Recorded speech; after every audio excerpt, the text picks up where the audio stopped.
Good day, everyone, and thank you for joining us today. My name is Kali Schiller, and I will be the moderator for our presentation. I am a member of Fluor's Office of Technology, which focuses on using science and innovative engineering technology to build a better world. Our engineers, designers, and experts, in other words, our people, are at the core of our success. Today's webinar is titled Stop Romanticizing Food: Alternative Proteins in the Food Industry. In this webinar, we will discuss the processes, economic and regulatory challenges, production methods, and the role of service providers like Fluor in transforming global food systems. Beyond offering healthy options, the alternative food market will create new jobs, foster innovative technologies, and contribute to a sustainable future. Whether you're a food industry professional, a researcher, or simply curious about the future of food, this webinar will provide valuable insights and spark meaningful discussions.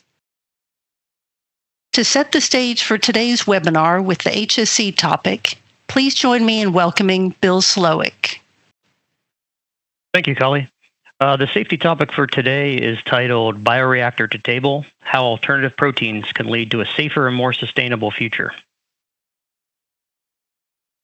By 2050, the human population is expected to be nearly 10 billion. With that will come a projected doubling of demand for animal-based proteins. Even at today's demand, conventional industrial agriculture raises numerous safety concerns, from food safety practices during processing and handling to widespread environmental impacts with far-reaching consequences to the health of ourselves and our planet. These issues will only be magnified by growing demand. Novel production methods such as cell-cultured meat and seafood have the opportunity to mitigate many of the existing safety concerns arising from conventional meat production practices. Like many industries facing a sustainability crisis, such as energy production or fuels, the solution doesn't lie with a single magic bullet, but a necessary range of alternatives. Cell-cultured meat is one of those necessary alternatives, and its impacts, both small and large, are what I will focus on here today. If I were to ask you what food safety means to you, you would probably refer to washing your hands after handling raw ingredients, checking for spoiled food items, or making sure meats are cooked properly and to a safe temperature. The basis of all of those things, and really all food safety, be it handling by the end user or during production, is preventing contamination. Contamination resulting in foodborne illness is the most well-recognized direct risk to the consumer. Conventional meat production is inseparable from bacterial contamination by microorganisms that reside in and on animals. While careful processing, washing, and disinfecting of animal carcasses dramatically reduces the risks, the inputs can never be entirely free of contamination. One 2015 Mexican study showed the presence of salmonella on 18% of beef carcasses and 71% of ground beef samples, and E. coli on 97% of beef carcasses and 100% of ground beef samples. Alternative proteins, particularly cell-cultured meat, could one day be a boon to total supply chain food safety because of the contaminant-free inputs to the process and the controlled and sterile environments used for production. In order to discuss the safe production and handling of cell-cultured meat and seafood products, it is probably best to first establish the general framework of the manufacturing process itself. In simple and high-level terms, cell-cultured meat is produced by the proliferation of biomass derived from tissue or cell samples taken from live or slaughtered animals. Cells are procured and prepared, the biomass is produced and collected, and finally the end product is processed in a manner similar to conventional meat production. Each of these process steps presents safety risks, but in comparison to conventional meat production, the controlled and sterile environments provide far less opportunity for microbiological contamination and potential illness or death caused by that contamination. Furthermore, the inputs to the process are free of any contaminants to start, and the end product produced are only those parts desired for consumption, eliminating the need for careful processing and segregation of unwanted and often contaminated parts of the animal carcass. From a production standpoint, cell-cultured meat, while holistically unconventional, relies on many conventional and well-understood processes. Fluor has a unique advantage in this regard, straddling both the food production and pharmaceutical industries, with subject matter expertise in these adjacent spaces providing the opportunity to be leaders in the design of safe and efficient cell-cultured meat production facilities. Much of our existing knowledge and many of the hazard and risk management systems already employed in the aseptic production of other products is applicable to the cell-cultured meat industry.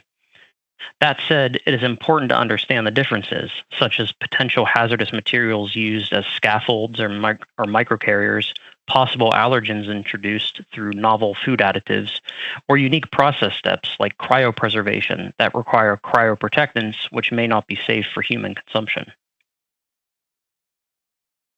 At the other end of the spectrum, the environmental impacts of conventional meat production are perhaps even more surprising. Now a $1.7 trillion industry, scaling conventional animal agriculture to meet demand has resulted in dramatic impacts to the environment, including increased greenhouse gas emissions, deforestation, water consumption, and biodiversity loss. Predictions show that cell-cultured meat, if produced using renewable energy, could lead to a reduction in greenhouse gas emissions by up to 92% compared to conventional production. With the projected population and demand increases, the conventional industry alone is simply not sustainable in the long run. Supplementing the market with alternative foods, such as cell-cultured meat, can shift the overall food production equation back toward a sustainable balance. The current state of the cellular agriculture industry is in its infancy. In order to scale the industry to meet the future demand of animal protein product, there are still many innovations that are required. These innovations, such as synthetic culture media, natural scaffold materials, and automated harvesting, have the potential to make the industry safer for the consumer and the environment, while at the same time being more commercially viable. Moreover, if scaled based on current production technology, many of the efficiencies and environmental benefits are lost. As I'm sure we all understand, the best time to effect change is at the beginning of a project. And that is exactly where we are in the cultured meat industry. We have the opportunity to leverage our extensive existing knowledge and our well-honed safety mindset to lead this emerging industry and the food industry as a whole into a safe and sustainable future. Thank you. I'll now turn the presentation over to Mark. Thank you, Bill. Good day, all, and thank you again for joining us for Fluor's presentation on the alternative foods market. Global food production faces declining supplies, rising demand, and inadequate manufacturing methods. How can we adopt policy to ensure food security for the people of today and families of tomorrow? All emerging markets require process engineers to scale production, architects to design spaces, project managers to manage cost and speed up market entry, and service providers to ensure quality, safety, and customer satisfaction. Beyond offering healthy options, the alternative foods market will create a substantial number of new jobs, foster innovative new technologies, and contribute to a sustainable future and enhanced quality of life. First, let's stop romanticizing food. Expanding our palates, creative thinking, and innovative pursuits of new technologies will work wonders toward a more sustainable future. World hunger is not caused by a shortage of food, but rather issues of distribution, poverty, and conflict. As the population rises, so do challenges of access, food waste, market forces, and inequality. Providing alternative to traditional food sources is a credible option that one emerging market is making a reality. Today, I'll discuss the alternative foods market, including its process, economic, and regulatory challenges, production methods, and the role of service providers like Fluor. This presentation will focus on the policies and strategies that can be adopted to ensure food security for current and future generations. How is it that we have people in space, electric cars, education through near unlimited information at our fingertips, but still process animals as we did hundreds of years ago? By 2050, we have an expected global population to exceed 9 billion. Cultural advancements, technology, and access have enabled underdeveloped countries to seek out more variety in their diets, including an increase in meat consumption. Along with population growth, this contributes to an estimated 150% increase in worldwide meat demand in the next 20 to 30 years. Ineffective food policies can promote market instability, limit access to nutritious food, lead to poor health, fail to address food insecurity, and exacerbate existing inequalities. Embracing alternative food production will shore up food supplies, promote a healthy environment, enhance food assistance programs, breaking down systemic barriers by providing choices. So what do I mean by romanticizing food? Regional diets vary widely around the world, and cultures evolved into believing that some food groups, vegetables, cows, lamb, swine, are good to consume and frown upon others. You may have noticed that horses, spotted owl, beluga whales are not often on the menu. A koala bear or a dire wolf may make a perfectly serviceable meal, but most of us will never know. But what happens when we start running out of food? And is stranded on a desert island with limited resources, doesn't one make food selection based on necessity and survival? We naturally crave sweet and salty foods from birth, influenced by regional customs and family traditions. Humans and animals are both advanced organisms, equipped with brains and trillions of ongoing biological processes. All complex machines require energy, space, maintenance, and fuel to function. Hydration and nutrients are crucial for growth, repair, and regulation, operating synergistically with plants and animals on a planetary scale. Indeed, our digestive systems produce hormones like insulin, leptin, and ghrelin that act on the hippocampus, a part of the brain that plays a key role in memory. The gut-brain connection evolved so our ancestors could remember where they found their last good meal, a concept now known as food nostalgia. Biochemistry identifies markers that help our bodies process products, absorb nutrients, and gain health benefits. Innovation, science, and a dash of artistry come together to create an optimal mix of ingredients and processes. These processes are not widely known or commonly shared. For many new clients, it remains intellectual property, but it's currently underway. Fluor encourages innovation. New process challenges are like a salt lick to our engineers. The journey to discover new food unites scientists, service providers, and creators globally. There are three key areas in the advancement of alternative foods: cell-cultured meat, mycelium, and plant-based protein products. Other innovative methods, such as harvesting proteins from insects or producing meat from carbon dioxide through NASA's air-based processes, are also in development. All of the production methods discussed today will be referred to as alternative foods, with a primary focus on proteins. Other names you may have heard include vegan meat, meat substitute, mock meat, imitation meat, or sometimes, more pejoratively, fake meat or faux meat. In 1971, Francis Moore Lappé published Diet for a Small Planet, a book that highlighted soy as an effective protein source. He was among the first to discuss the environmental impact of meat production in relation to food scarcity. Research indicates that 77% of global agricultural land is used for livestock that produces 17% of our calories. It also suggests that world hunger is due to ineffective food policies rather than a shortage of food. Do you notice how vegetarians take pride in forming meat-like foods out of plant-based material? But there are very few, if any, meat products shaped like vegetables. I mean, who wants a ballpark zucchini dog smothered in mustard? And if two vegetarians are arguing, do we still call it a beef? Well, in summary, there are three compelling reasons to embrace the future alternatives of meat production. First, global population. Market data from 2005 forward shows that demand in pork is increasing by 30%. Demand for poultry is going up as much as 125%. Then there's the aggregation of all the other categories: yogurt, cheese, cream.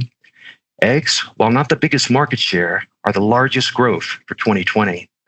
And plant-based meat crossed to a $1.4 billion industry in 2020 and presently sits at $7.1 billion. Second, livestock concerns. Livestock emits harmful greenhouse gases. With over 70 billion farmed animals, there are significant welfare concerns and risk for disease, excessive medication, and antibiotic resistance that affect consumers. Indeed, we are what we eat and should be concerned, or at least informed, about the makeup of our food. And third, the future. How will the changing population influence our food production, methods of transport, and worldwide demand? How will interstellar space travel be accomplished? Likely not with freestall barn cows and a milking parlor. Chickens running amok will foul up anyone's trip, and pigs, they're simply space hogs. Science fiction has greatly influenced food technologies, from Soylent Green's cautionary tale to hydroponic gardens in Star Trek, The Expanse, and the movie Sunshine. Snowpiercer featured insect-based protein bars, while this year's Mickey 17 showcased sustainable but highly unappetizing dishes. These films, although presenting diverse narratives, have seriously addressed the issue of future food production. The vision of futurists has brought many seemingly fantastical ideas into reality. High-tech hydroponic greenhouses are already being used in the pharma market to grow seedlings into specialized carriers of targeted proteins. These mature plants help produce vaccines for pandemics like H5N1 bird flu, H1N1 swine flu, and COVID-19. The plant-based biotech processes combine elements of a garden center on the front end, where towers of plants are encouraged to grow in controlled environments. Then comes harvesting of crops.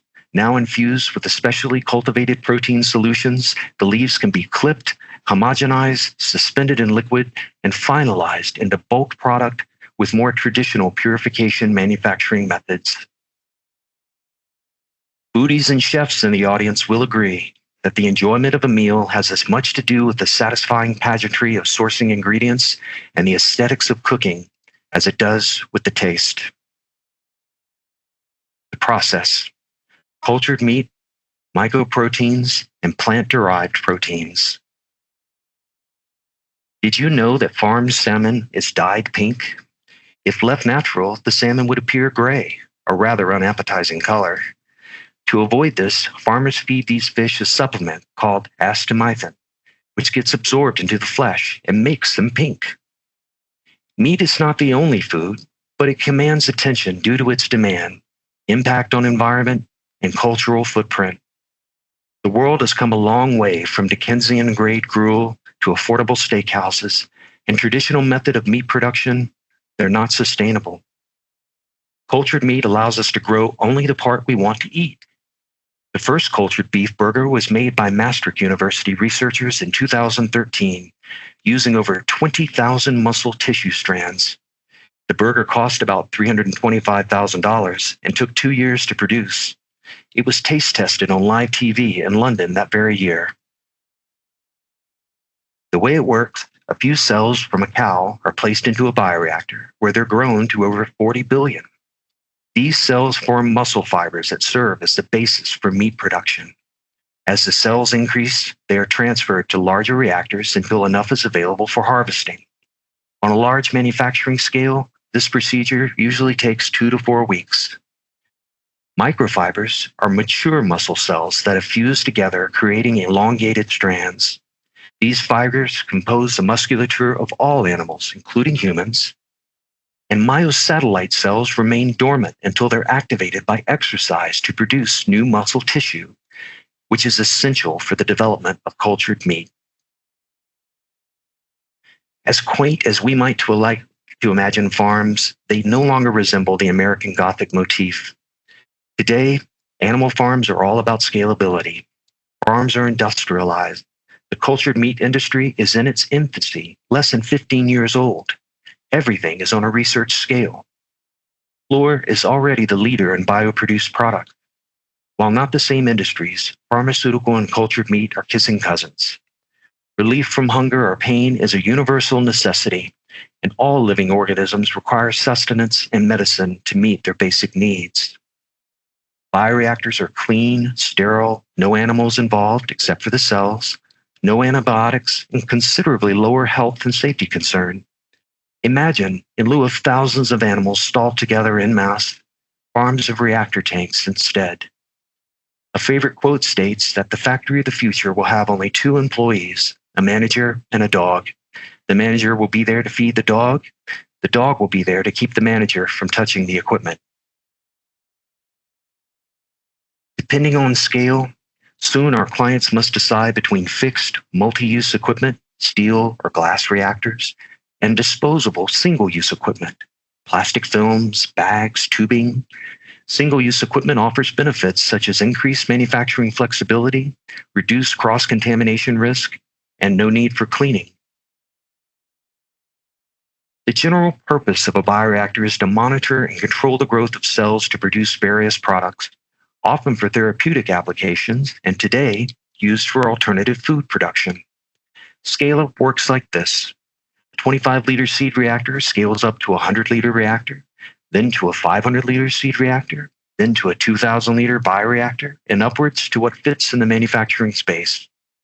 The risk of contamination of food associated with animal slaughter and traditional meat processing is far greater than lab-grade controlled environments. It also takes significantly less hardship for people to determine what food has come from a questionable or a contaminated source. As innovation progresses and the industry matures, there needs to be a focus on sustainable operating practices to develop all required aspects concurrently. Mycoproteins. Mycelial cultivation enhances taste, texture, and nutrition. One process is by using submerged fermentation. Optimal strains grow in a liquid culture within a reactor under managed conditions. The isolated proteins are then used in various food and beverage products. It is sustainable, cost-effective, and safe. It is completely digestible by the human gastrointestinal tract and breaks down into material identical to those found in other dietary protein sources such as meat, fish, or eggs. Mycelium is also grown through a solid substrate. Once the fungus is harvested, protein is extracted with a solvent, filtered, and centrifuged to separate the proteins from the solids. A few other notable facts. Ancient civilizations used chocolate as currency. Nutmeg is a hallucinogen in certain concentrations. Honey never goes bad, and ketchup was once used as medicine. Speaking of keeping the doctor away, if you did endeavor to try a different variety of apple per day, it would take you 27 years to try them all. Consumers seek healthier, eco-friendly products with less sugar. A sweet protein from truffles now offers a way to create appealing, reduced sugar items. Compared to animal protein, mycelial is sustainable, high in protein and fiber, low in sodium, sugar, fat, and cholesterol, and rich in essential amino acids. The ultra-processed nature of the product and individual allergies or digestive issues are some considerations. Additionally, the protein content is lower compared to meat, and production costs are higher than conventional meat products. Mycoprotein products have lower greenhouse gas emissions and water usage compared to soy protein, making them a more sustainable alternative to animal protein. Additionally, there's ongoing research into using waste materials like spent brewer grain or agricultural waste as substrates, making for an even more sustainable product. Plant-derived proteins. Selecting an alternative food choice can be daunting, even for the well-initiated. Sometimes you just want to go to a drive-thru and order a meal that would make a doctor weep. Don't worry, we'll see the $5 deep-fried tofurkey tornado taking off soon enough. All plant-based foods are predicted to exceed $74 billion industry by 2030. Presently, the largest market share is in Europe, while East Asia has the fastest growing market. Plant-based food sales grew almost 2.5 times faster than total food sales from 2018 to 2020 and achieved 27% growth in the past year and 47% growth in the past 2 years. Consider the various types of bread available, including texture, aroma, and taste that can be traced back to the genome of wheat variety used in the production. Most plant-based products use soy and wheat, but future innovations will engineer crops specifically to replace meat. The marketplace now sees significant expansion into private label or store brands. Grocery stores have added dozens of new beef and chicken products. Even convenience stores now have selections on shelves. Also consider that many plant-based meat alternatives can contain higher levels of sodium than other meat counterparts. This is often due to materials added through processing, though sodium content widely varies between products. As with the industry on the whole, we'll all need to take care not to oversalt the dish. State of the industry. Food systems changing landscape, economic challenges, global progress and legislation, and overcoming market barriers. Regarding regulations, the stakes have never been greater. Currently, the food system is structured to grow feed crops that are transported and fed to animals, which are then processed. As the alternative food industry expands, the agricultural sector adjusts by allocating more space to the production of crops intended for human consumption rather than for animal feedstock. With the recent approval of the FDA of the first cultivated meat products, both of them chicken, the USA has become the second country to authorize lab-based meat. While these products are not yet available on store shelves, they can be found in select regional restaurants. So, when dining out with your partner, listen carefully to the specials, and when you get home later, the maitre d' may call to continue asking if everything's still okay. Many plant-based products are, of course, different from alternative cultured products, since vegetarian products simply imitate meat. The FDA approval of the initial cultured meat required nearly 4 years. Factors include the absence of precedent, developing nature of emerging technologies, and the public perception of food safety. In collaborating with Fluor's alternative food clients, participating in the market, and speaking at food-forward trade shows, the number one challenge behind funding is texture. How to get the sloppy goodness of a batch of cells that often resembles a Frosty to look, taste, and feel like food. To give you a taste of common methods that we'll explore more later, including the extrusion process, where the harvest batch uses scaffolding to help cells coalesce into muscle-like groups, and 3D printing, which aims to mimic the layering of cells to form the organized structure of natural meat. But not everyone is on board with alternative products, specifically lab-grown meat, and there's staunch opposition. In terms of legislation, Florida has already preemptively banned the sale of lab-grown meat. On a side note, Florida has still not banned dressing in white jeans, no socks, and a Dan Marino jersey when dining at fancy restaurants. Alabama is considering implementing a ban. Arizona and Tennessee have also indicated they may follow suit. It is reasonable to anticipate that states with larger farming communities will engage in these discussions. Other states are considering their options due to concerns about the implication of not banning certain practices. There's a motivation to act now, as the lack of a ban suggests approval by default. Elsewhere in the world, Italy has banned the sale and import of cultivated meat products to protect its market, including Parma ham. This legislation will influence future trade direction. On the progressive front, Singapore is among the first countries to approve and adopt lab-grown meat as a food alternative. Singapore is known for its openness to experimental processes due to its financial resources and emphasis on food security. As a small country located at the tip of Asia, where 90% of all food and drink are imported, Singapore actively seeks technological advancements to maintain its position in global markets. When COVID hit, it energized many countries in the movement toward alternative foods. Food security is one area of concern. What about the environmental impact? As service providers, Fluor lists sustainability at the top of our goals. The industry still faces transparency issues, partly due to intellectual property concerns and insufficient data supporting large claims like 39% less energy and 87% less greenhouse gas emissions. Cultured meat production is considered energy intensive. As a standard, Fluor's project widely implement renewable energy initiatives to reduce fossil fuel use regardless of the industry. Ensuring sufficient renewable energy resources to sustain energy-intensive processes is a critical challenge for the future.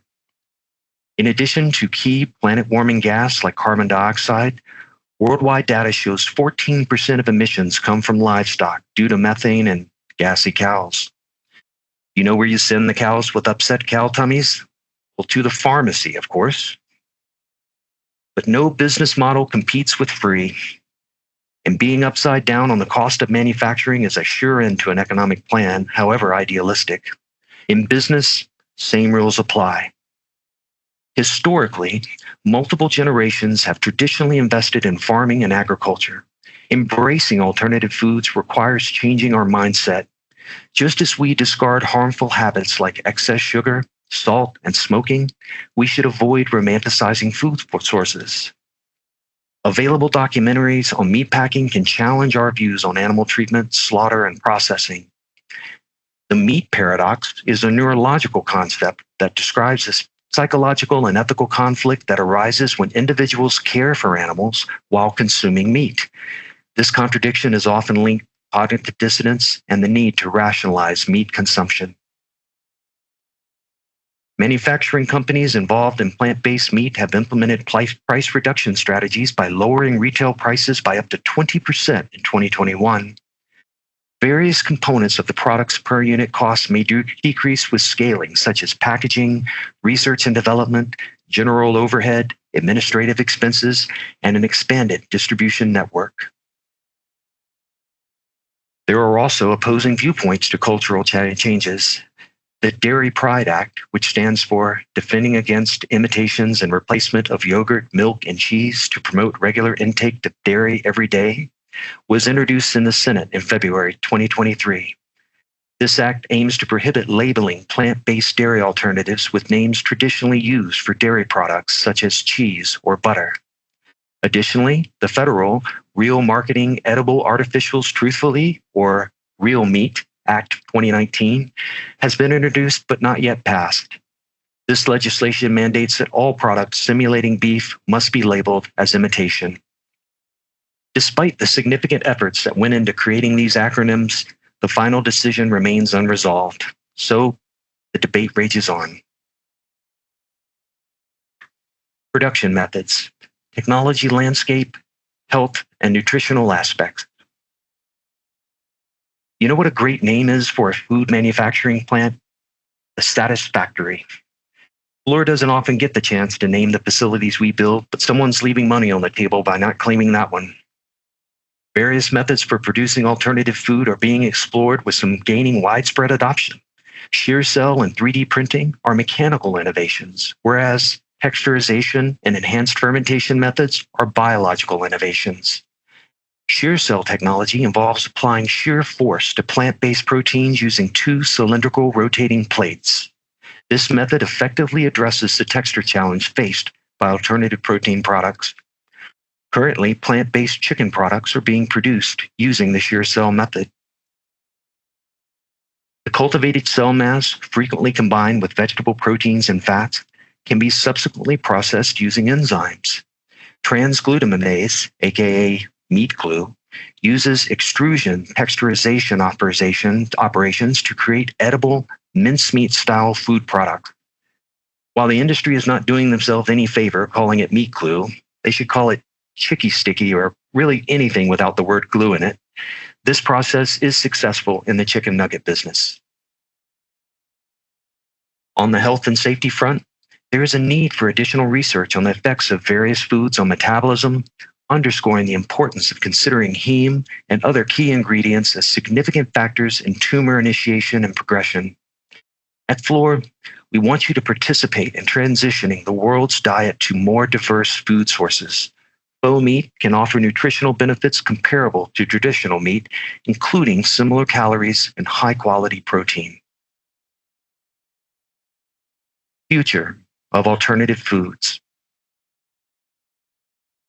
The emergence of lab-grown meat as a viable alternative is expected to impact the multi-billion-dollar industry significantly. Manufacturers and proponents of conventionally produced products are likely to defend their interests primarily on the basis of safety concerns. Fluor's life science and advanced manufacturing divisions have noted innovative technologies challenging traditional methods. Lab-grown meat despite gaining acceptance in some cities, remains a minor part of total meat sales due to high material cost and limited market scale. Alternative food goals may indeed surpass current market realities. The ideal future features alternative foods that are safe, delicious, and nutritionally equivalent to traditional foods produced sustainably. These products will gradually appear on shelves, appealing to those seeking taste, ethical choices, or healthy substitutes. Recent demographic research, such as the Quantilope study on plant-based meat, revealed that 61% of 18 to 29-year-olds reported they are likely to purchase plant-based meat. This percentage decreased with age, with 50% of 50 to 59-year-olds and 38% of 60 to 69-year-olds reporting positively. The primary consideration include taste, health benefits, and a greater variety of products and proteins in the plant-based meat market. Additionally, affordable products with lower prices were also an important factor. Lab-grown meat is a disruptive technology. It is unrealistic to expect everyone to immediately understand or agree with its production process, and manufacturing large tissue pieces remains challenging. As the food industry tackles hunger and sustainability issues, alternative proteins are gaining importance. Plant-based proteins, as the leading alternative protein source, are projected to experience significant growth. Numerous polls forecast substantial expansion for this category over the next 5 years, suggesting a fundamental transformation in food manufacturing rather than a mere temporary trend. Other alternative protein sources are also advancing. 2 in 10 respondents expect algae-based proteins to grow, and 16% see the potential for insect-based proteins. So, bon appetit.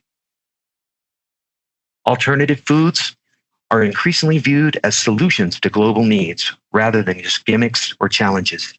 Just as processed foods were initially resisted a century ago, these new options are now gaining acceptance.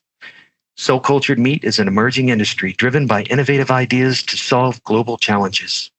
If you join an alternative foods manufacturer, just tell your family you're making burgers and nuggets and politely decline if mom offers her recipe.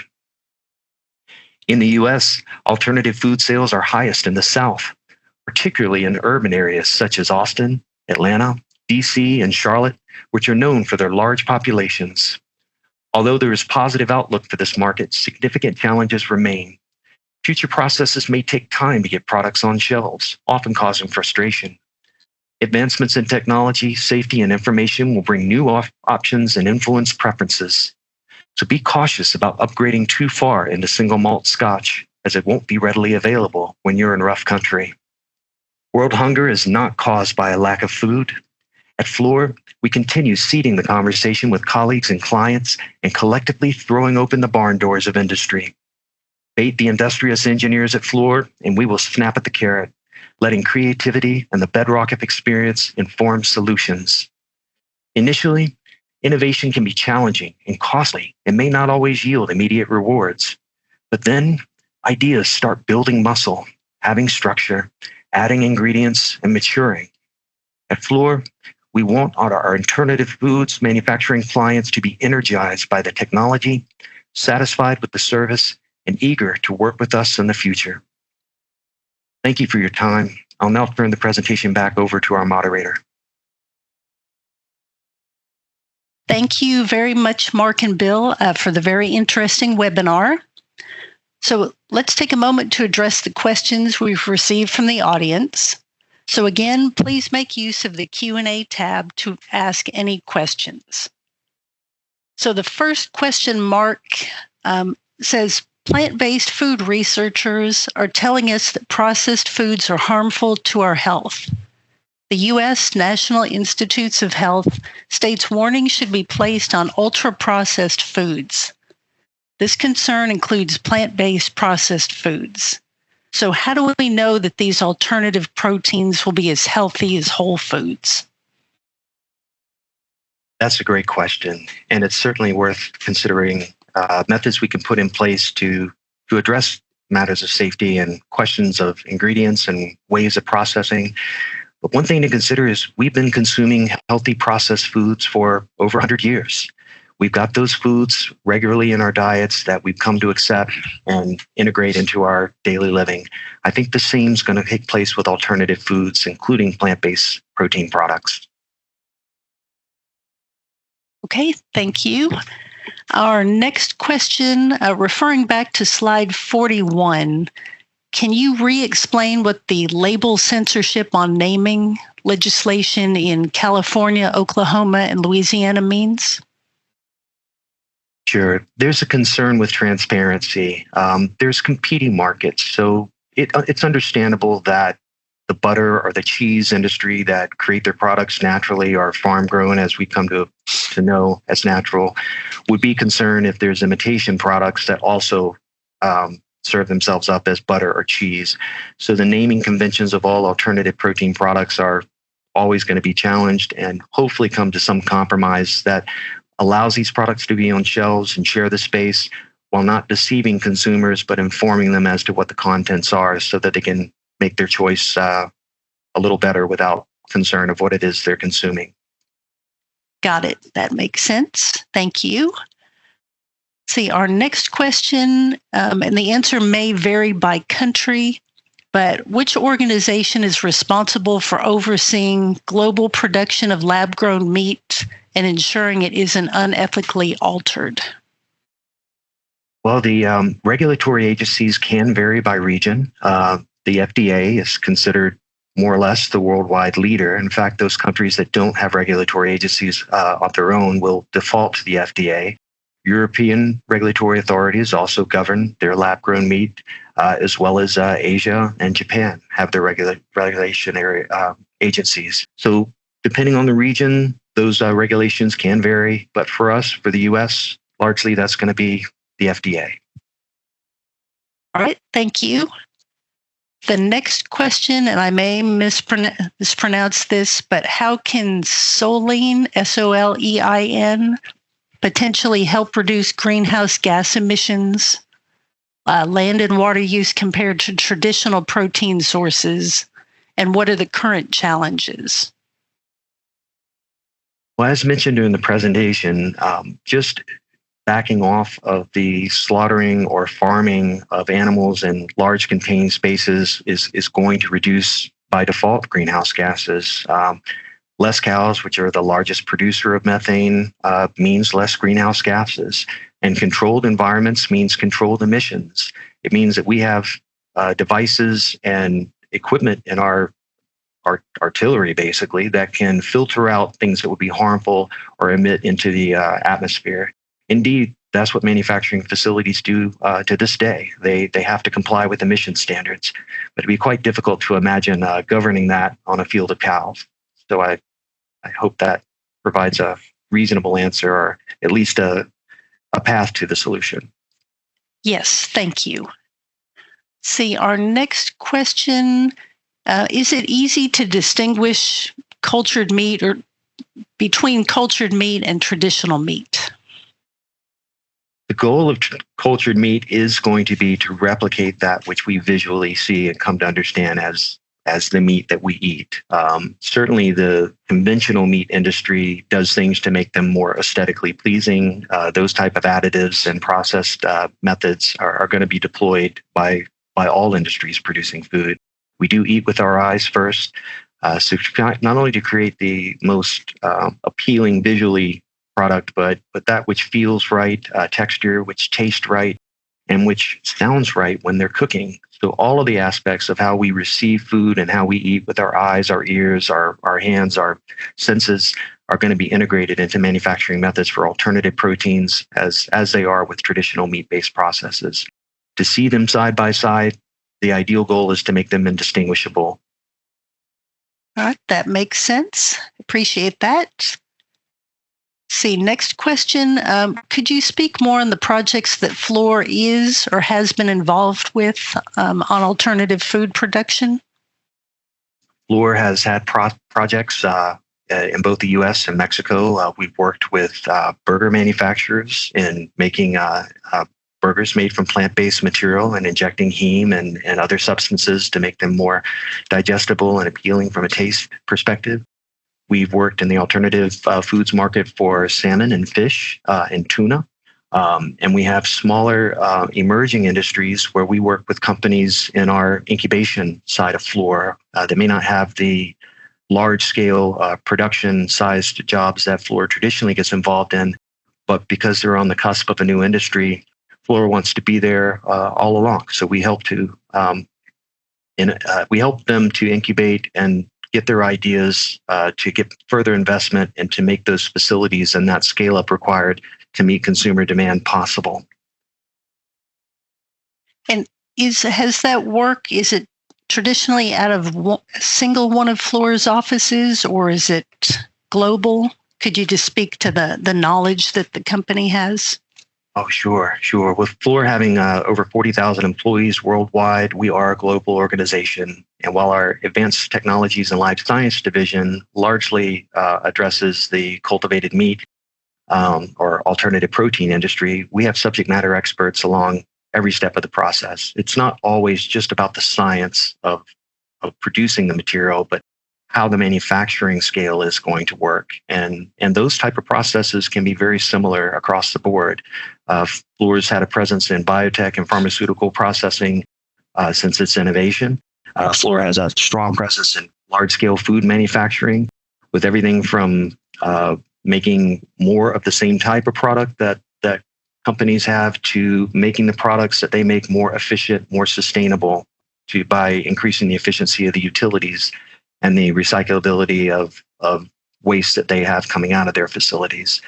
So a lot of these kind of bedrock principles that Fluor has in executing projects of all size up to mega projects are going to apply to these new emerging industries as they grow themselves. Okay, that makes sense. Thank you. See, next question. What are the challenges you most commonly see when working with clients building industrial scale facilities? Scale up is always a challenge because in many cases, if it's the client's intellectual property, it is unproven at that scale, and things aren't always linear in the way that they scale up. Bioreactors are a great example of how the environment doesn't always scale, naturally with just increasing the size and increasing the input and the throughput. So a lot of care has to be given into how we scale up, to doing so at a comfortable pace. And when we design equipment, putting in those procedures like factory acceptance testing and testing of the actual materials before putting them into a plant for production scale processing. The FDA also has lots of guidance through their current good manufacturing practices. We have validation processes that go from everything from factory acceptance test to commissioning qualification, which is more or less kind of kicking it down the street when it gets installed and making sure all aspects of the systems are working and collaborating together, to actual dry and liquid runs to make sure that things are 100% repeatable and meet the metrics that were anticipated and submitted to the FDA before they ever hit the market. It's very interesting. Appreciate that. See, we have a lot of questions coming in. Next one is, what is Fluor's expected scope of work in building these alternative protein facilities? And is it essentially the building that the reactors are operating in or more? Well, I hope it's obvious by now we have an interest in the industry. Fluor has always had an interest in emerging markets. Biotech is a great example of that. Back when it started in the early 80s, Fluor was right there. And into the 90s, when the first kind of rock star drugs hit the market, Fluor was there with those clients that remain clients to this day. And with other emerging markets like batteries, semiconductor, data centers, alternative foods is one of many, many markets that Fluor has a presence in. And I think because of our many, many years of execution and building these facilities and being flexible with our clients to adapt to new technologies and to building with ideas of sustainability and being environmentally conscious, it's going to play well in these emerging markets so that they have that to lean back on, so they can focus on how it is they can get their product as fast to market and as appealing to consumers as possible. As mentioned, with alternative protein type foods, it's an economy of scale that's going to meet the market demand. And they don't know that they can be successful if those incoming materials are going to be more expensive to produce the margin that they have on the outgoing product. So scale up, economies of scale are going to be primary focus for our new alternative foods protein product clients. All right, thank you. Next question is asking, is Fluor currently involved in or actively exploring collaboration opportunities within the cultivated meat or cellular agriculture ecosystem? And if so, how is that being approached? For example, through open innovation, co-development, strategic alliances, or some other model? Well, Fluor is primarily a service provider, but we consider service providers as necessary members of the team for these emerging markets. So the way we participate now, especially when things are at a small scale and a lot of them are in an investor community type environment, we participate in the conferences and all of the food forward type conferences. We speak at these. We talk with our clients, our consumers. When clients bring us a product, often with intellectual property attached to it, we try to protect their interests by providing those kind of bedrock design principles that will include a lot of the same type of equipment. I mean, bioreactors are not unfamiliar to the community at large, and leading them to some of the equipment that maybe can be modified to best serve the interest of their product. So sometimes it's not necessary to build from the nut and the bolt and the ground up. It's just necessary to modify an existing piece of equipment to accommodate this new process and give everyone kind of a head start, not only in predictability, but manufacturing capability and time to market. It takes a lot longer to build something from scratch than it would to find something that's existing, make a modification that can be put to use, and then get that on the floor. So these are some of the ways that Fluor can bring a lot of value. Our procurement contacts with the steel industry, with the manufacturer of bioreactors and centrifugation equipment and production or purification production type equipment, we already have existing relationships, so we can rely on those strategic alliances to inform and assist our new clients that are coming into the market fresh or coming into the market with some innovative ideas that simply need to be scaled up. Excellent. Next question. Does this shift to alternative food sources extend to food for animals in addition to humans? That's a great question. And it might seem obvious in the answer. It is kind of where it starts. Some of the insect-based protein production is used for feedstock for ducks and cows and other animals, and is a good kind of first start, right? To know that it's been processed healthily through other similar type organisms is a great way to make entry into the human consumption world. It's also a great sustainable way of producing these type of feedstocks in a way that doesn't affect the environment quite as harshly and is more sustainable over time. So absolutely, they can be produced and are being produced to feed animals as well as humans in the future. Yeah, it's very, very interesting. See, next question. Are alternative protein facilities standardized in their process designs, or do they require project-specific engineering?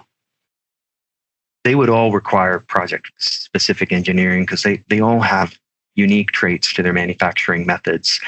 One of the main challenges they have is while they've got a production method that uses, I call kind of a standard cast of characters of equipment, like a bioreactor and some method of filter or extrusion process, is how do you take that material and scaffold or build or use enzymes to create the texture and the form of the product, and then further enhance that with taste additives so that it's kind of delectable, not just sustainable.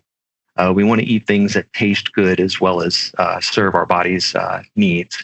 So each client's process is a little different. When Fluor comes to the table, or especially our front end group where I work, we do a lot of listening. We participate as much as we can, and we bring some of those methods that might be more familiar to us from other industries or from similar industries to these new clients to consider in their own practices to kind of fill in the blanks, hopefully, and create their production process tip to tail.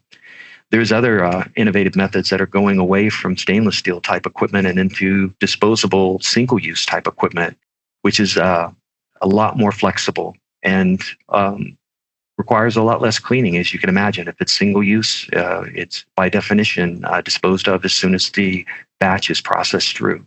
So there's a lot of great ideas on the table. Finding that cost effectiveness, that currency, that market of scale, that's going to be a big challenge for not only our clients but investors and our clients for the coming future. Great, thank you. So it looks like we still have more questions coming in, but we've run out of time to answer during the live session. But I will just note to the audience, please continue to submit your questions, and we will ask Mark to respond in writing after the webinar is over. So just wanted to thank you again, Mark and Bill, for this very informative and interesting webinar, and funny, and the time you have spent both today and in preparation. So thank you to our audience for attending. It's been a pleasure being your moderator.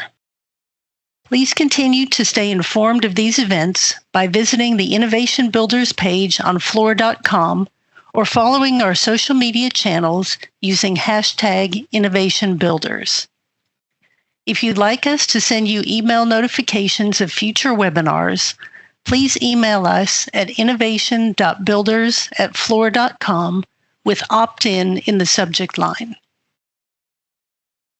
We appreciate your attention and thank you again for dialing in today.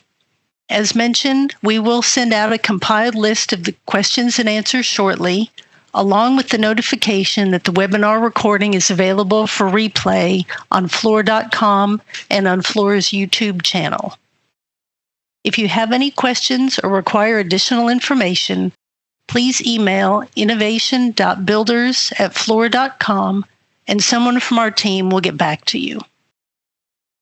From all of us and the Innovation Builders team, thank you again and have a safe day.